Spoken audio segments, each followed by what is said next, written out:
هم ببالغيه فاستعذ بالله انه هو السميع البصیر۔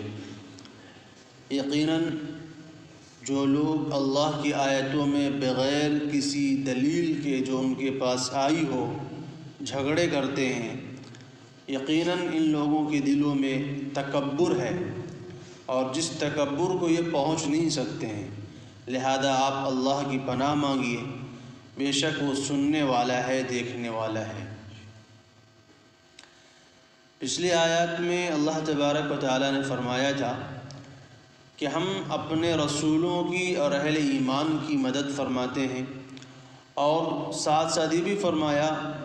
کہ جس طرح موسیٰ علیہ السلام کے ماننے والوں نے موسیٰ علیہ السلام کی شریعت کو، ان کی کتاب کو پھیلایا، آگے بڑھایا، ایسے ہی آپ کی شریعت کو، آپ کی کتاب کو، آپ کے پیغام کو آپ کے آنے والی امت آگے پھیلائے گی۔ لہذا آپ صبر کیجئے اور کفار کی طرف سے جو بھی مشکلات آ رہی ہیں ان کو برداشت کیجئے۔ یقیناً اللہ کا وعدہ سچا ہے، اللہ نے جو اس دین کی غلبے کا وعدہ فرمایا ہے اللہ تعالیٰ ضرور پورا فرمائیں گے۔ اور استغفار کرتے رہیے، اور صبح شام اپنے رب کی تسبیح بیان کیجئے، یعنی صبح شام اللہ کی عبادت کیجئے، نمازوں کے ذریعے ہو، تلاوت کے ذریعے ہو، ذکر اور اذکار کے ذریعے ہو، یہ ساری چیزیں اس میں شامل ہیں۔ اس کے بعد اللہ تعالیٰ یہاں پر فرماتے ہیں کہ جو لوگ اللہ کی آیتوں میں بغیر کسی دلیل کے جھگڑا کرتے ہیں، یعنی اللہ تبارک و تعالیٰ کی آیتوں کو جھٹلانا چاہتے ہیں، قرآن کو غلط ثابت کرنا چاہتے ہیں، قرآن کے بتائے ہوئے طریقے کو غلط ثابت کرنا چاہتے ہیں، اور اپنے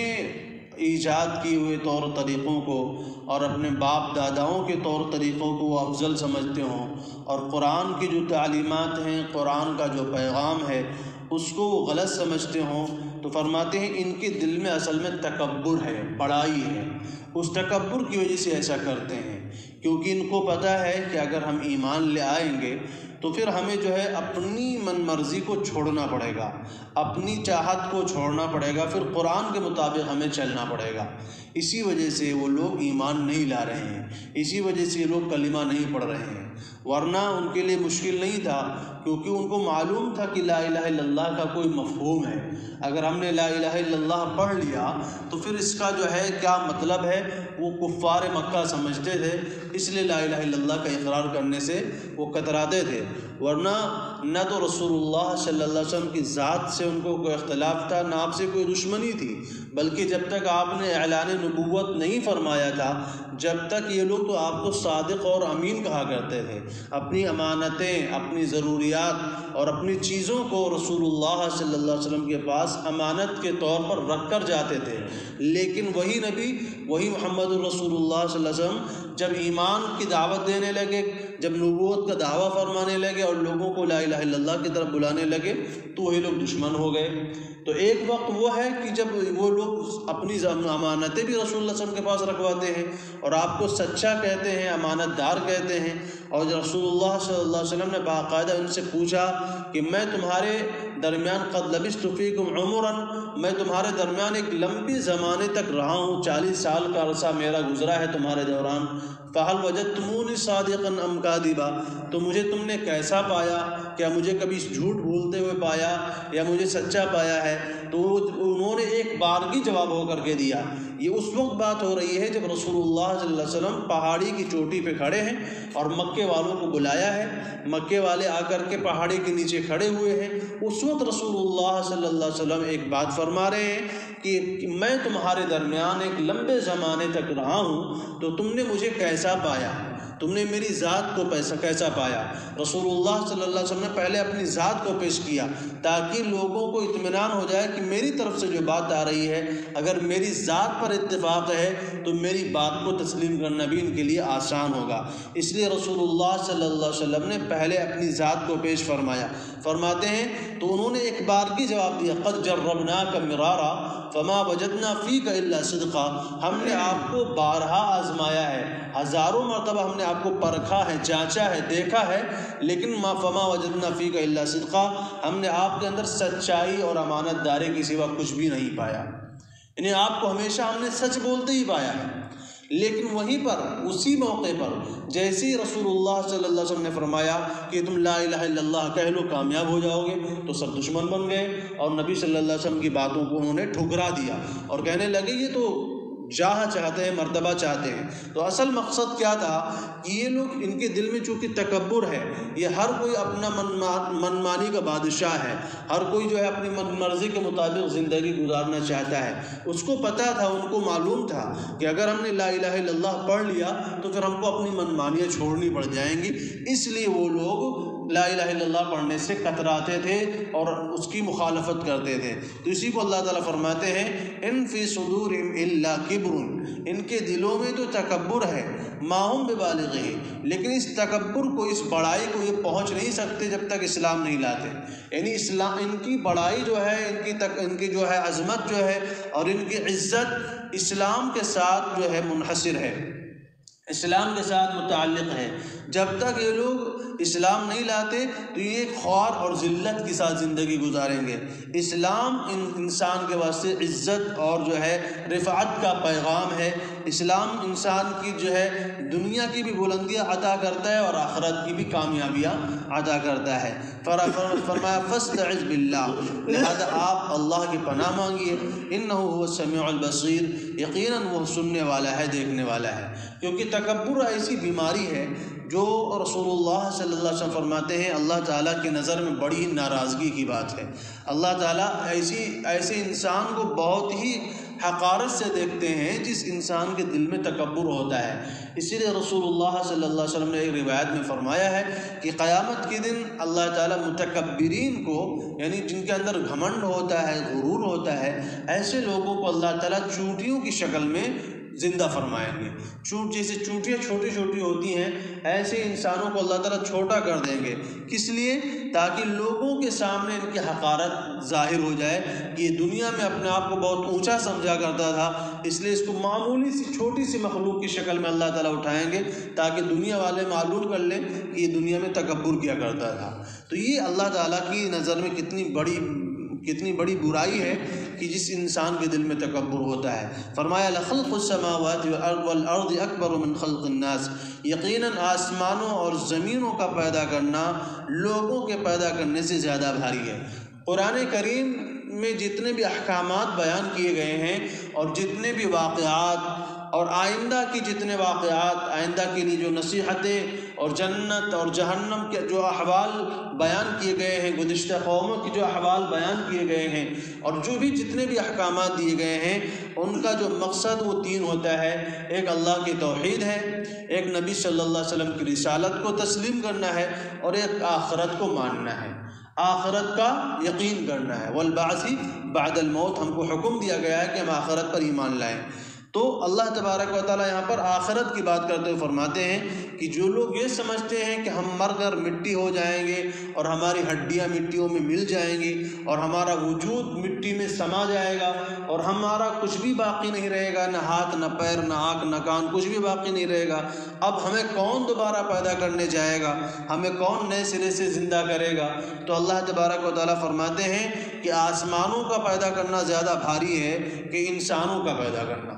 ظاہر سی بات ہے، آسمان اتنی بڑی مخلوق ہے تو اس کو پیدا کرنا زیادہ بھاری ہوگا، اللہ کے لیے تو کچھ بھی بھاری نہیں ہے۔ یہ ہمارے اور آپ کے اعتبار سے اللہ تعالیٰ نصیحت فرماتے ہیں کہ تمہاری نظر میں آسمانوں کا پیدا کرنا مشکل ہے کہ تمہارا پیدا کرنا مشکل ہے؟ تو انسان خود کہے گا کہ آسمانوں کا پیدا کرنا مشکل ہے، تو اللہ تعالیٰ فرماتے ہیں جب اللہ نے آسمانوں کو پیدا کر دیا تو تمہارے لیے تمہارا پیدا کرنا کہاں سے مشکل کی بات ہے؟ جب اللہ تعالیٰ نے آسمانوں کو بنا دیا ہے اور اتنی بڑی بڑی کائنات بنائی ہے تو تم چھوٹے چھوٹے انسان، تم کو دوبارہ پیدا کرنا اللہ کے لیے مشکل نہیں ہے۔ اسی کو اللہ تعالیٰ فرماتے ہیں یقیناً آسمانوں زمینوں کا پیدا کرنا لوگوں کے پیدا کرنے سے زیادہ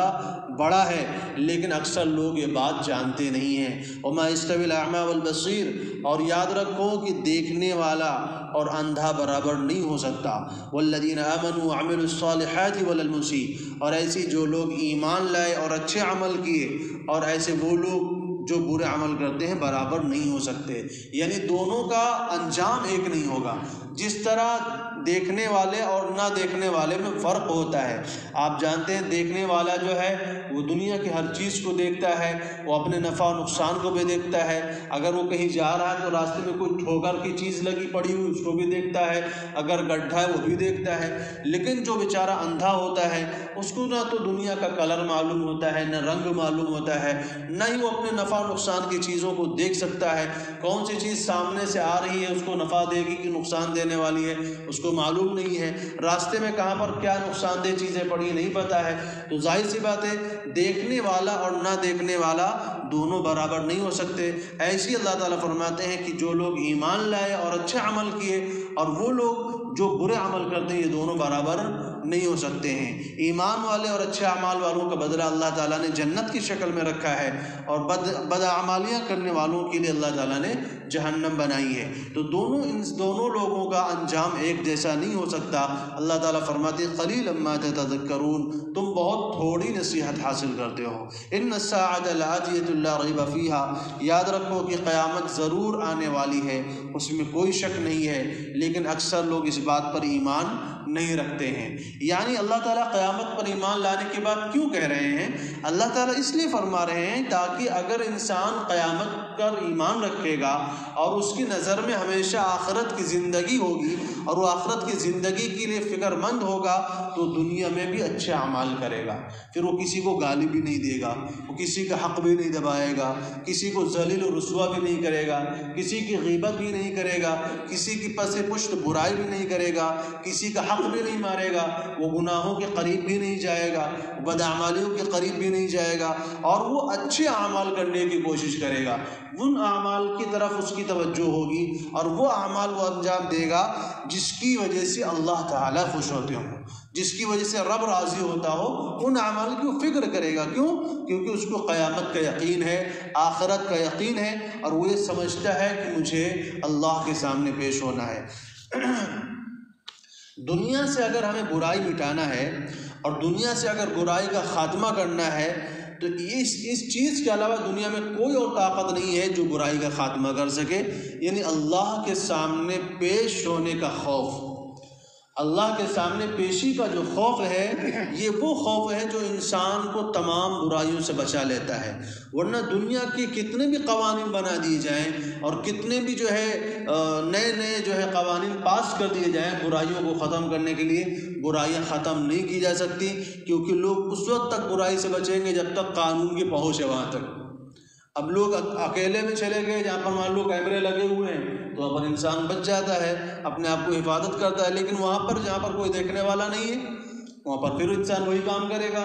تو لیکن اللہ کا خوف ایسی چیز ہے جو انسان کو دن میں بھی برائی سے روکے گا، رات میں بھی برائی سے روکے گا۔ جب انسان رات کی تنہائی میں ہوگا، اکیلے ہوگا، جب بھی برائی کرنا چاہے گا تو جب بھی اس کے دل میں اگر اللہ کا خوف ہے تو برائی نہیں کرے گا۔ وہ آسمان میں ہو، زمین میں ہو، سمندر میں ہو، جنگل میں ہو، کہیں بھی نکل جائے، جس بندے کے دل میں اللہ کا خوف ہوگا وہ برائی کے قریب نہیں جائے گا۔ تو اس لیے میں نے عرض کیا کہ دنیا میں برائی کا اگر خاتمہ کسی چیز سے ممکن ہے تو اللہ کے سامنے پیشی کا خوف ہے، اللہ کے سامنے حاضری کا خوف ہے، ورنہ دنیا کی کوئی طاقت، دنیا کی کوئی حکومت، دنیا کا کوئی قانون برائیوں کو ختم نہیں کر سکتا ہے۔ فرمایا وقال ربکم ادعونی استجب لکم، اور یاد رکھو تمہارے رب نے فرمایا ہے کہ تم مجھ سے دعا مانگا کرو، میں تمہاری دعا کو سنتا ہوں۔ یعنی اللہ تعالیٰ اس میں باقاعدہ اہل ایمان کو فرما رہے ہیں کہ تم دعا مانگو ہم سے اور ہم تمہاری دعا کو قبول کریں گے،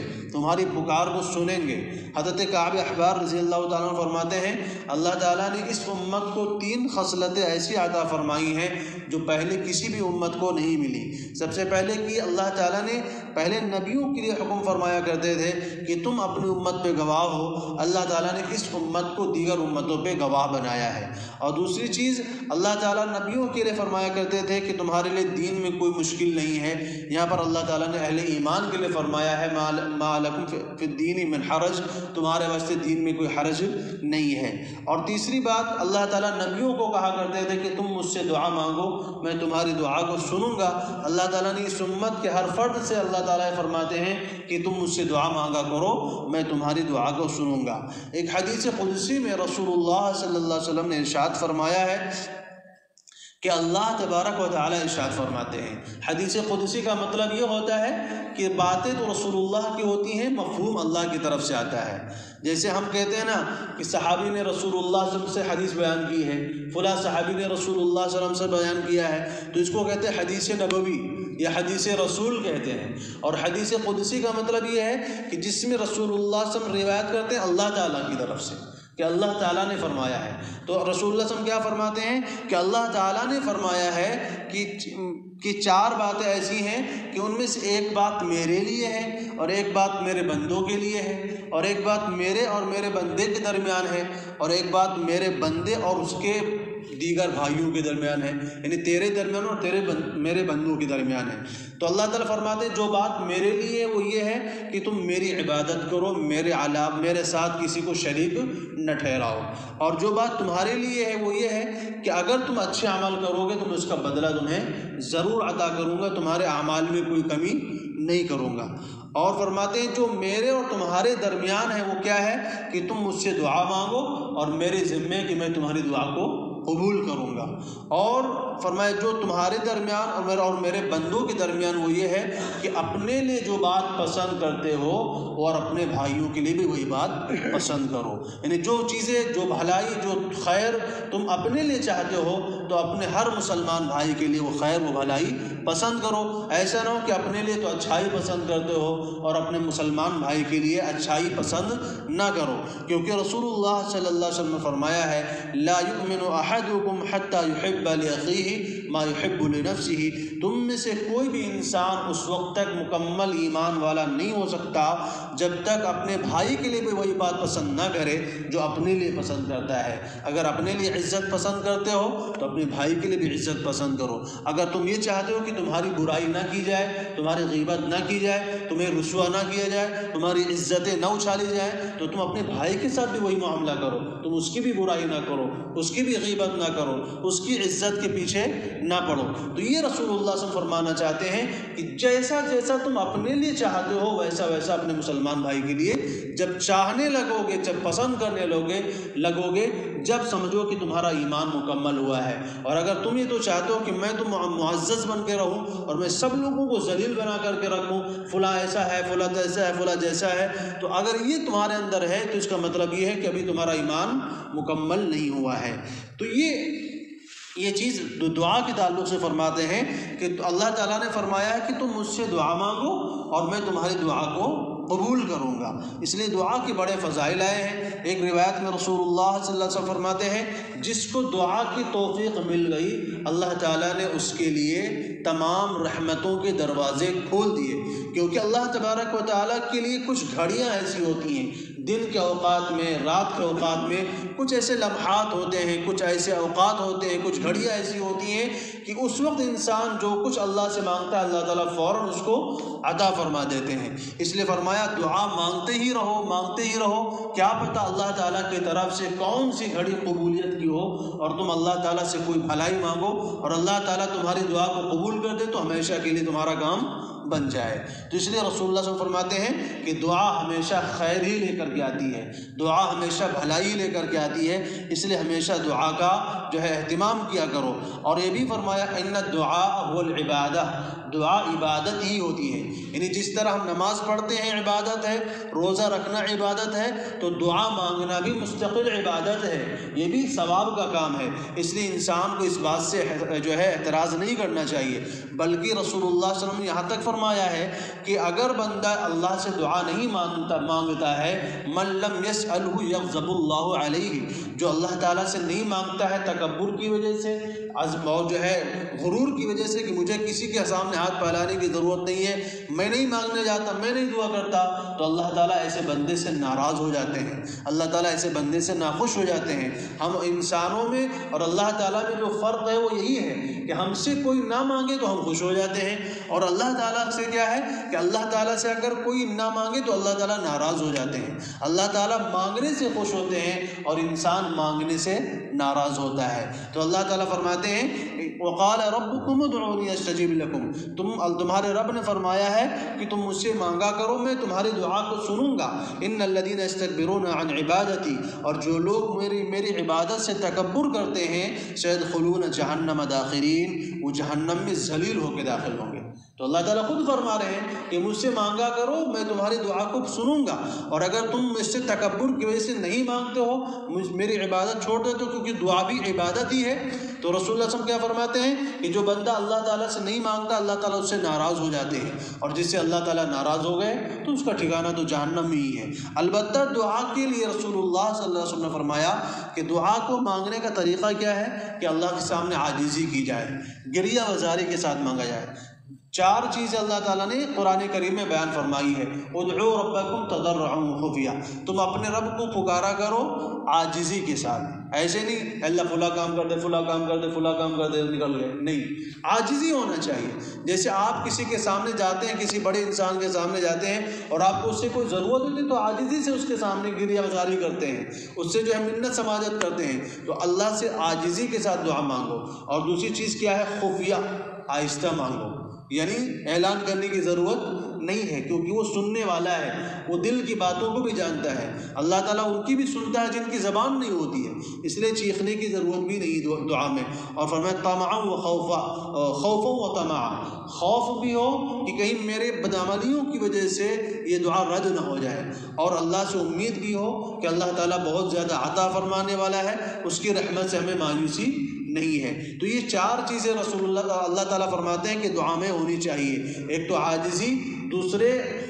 آہستہ مانگا جائے، اور تیسرے یہ ہے کہ خوف بھی ہو اور امید بھی ہو۔ تو اور اس کے ساتھ ساتھ یہ بھی رسول اللہ صلی اللہ علیہ وسلم فرماتے ہیں کہ دعا کی قبولیت کی مختلف شکلیں، جیسے آپ نے پڑھا ہوگا کہ کبھی وہی چیز عطا فرما دیتے ہیں، اور کبھی اللہ تعالیٰ جو ہے اس سے بہتر چیز عطا فرما دیتے ہیں، اور کبھی اس کی وجہ سے کوئی مصیبت ٹال دیتے ہیں، اور کبھی وہ دعا کو اللہ تعالیٰ آخرت میں ذخیرہ فرما دیتے ہیں۔